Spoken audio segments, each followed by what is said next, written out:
Hello, my name's Tessa Harsh. I'm a medical assistant at Madison Pediatrics. I have a husband named Josh and a little girl named Hadley. This is my presentation on self-disclosure. This is a picture of me in a puzzle, and I feel like all of these words describe me and piece my puzzle together. My first word is love, the feeling of truly caring for another person. I feel like a mother and daughter's love is indescribable, and it's something that you just honestly couldn't put into words. So this is a picture of me and her at my wedding.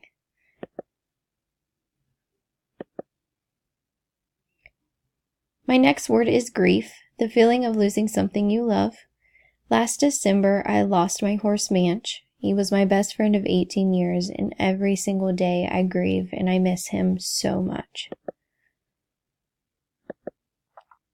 My next word is commitment. To have a future with someone, no matter what happens, what you go through, you will always stick together.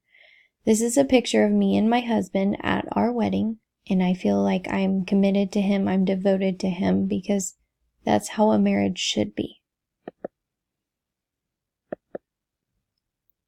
My next word is empathy, to put yourself in someone else's shoes, to feel how they feel. This picture is a logo from where I work at Madison Pediatrics, and I have to show empathy every day. I think it's very important to not only show empathy to the children, but to show it to the parents as well, because it makes them comfortable. It makes them feel like you truly care.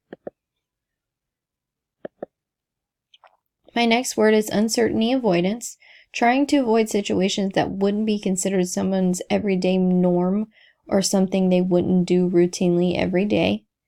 This is why I chose this picture of me skydiving, because I am a person that never likes change. I don't do something out of the ordinary.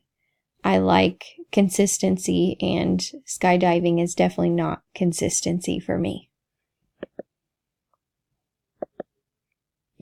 My next word is social comparison, observing your personal worth based off of someone else.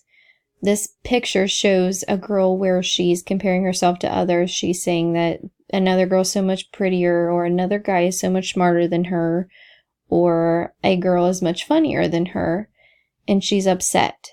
And then on the other side, when she's not comparing herself, she says she's amazing. And I truly feel like I compare myself every day, especially with social media. You know, I have to step back and realize that nobody can be me.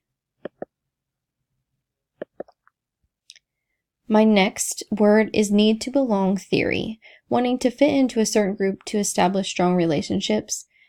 These are my in-laws in this picture, and I feel like I truly want to belong to them. I want to fit in, and I think every wife feels that way.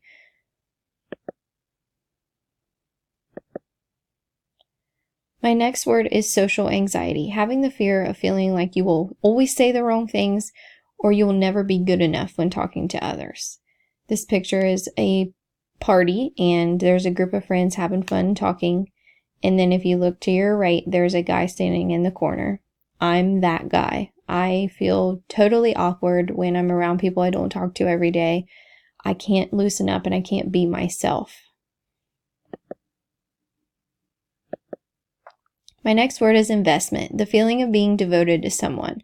At Madison Pediatrics, we're a very small practice, and I feel devoted because if I don't show up one day, then Lacey has to take care of my job as well as hers too, or vice versa. If Lacey doesn't show up, then I have to take care of both jobs. That's why we definitely are a team and we're devoted to each other. My last word is self-esteem, the feeling of respect that one has for themselves. In this picture, I have a filter. I feel more comfortable in filters nowadays with this world and social media, and my self-esteem is higher just because of, flaws that I have on my face. And in this picture, I chose to show me and my daughter Hadley having fun with it. This is my presentation on self-disclosure. Thank you for watching.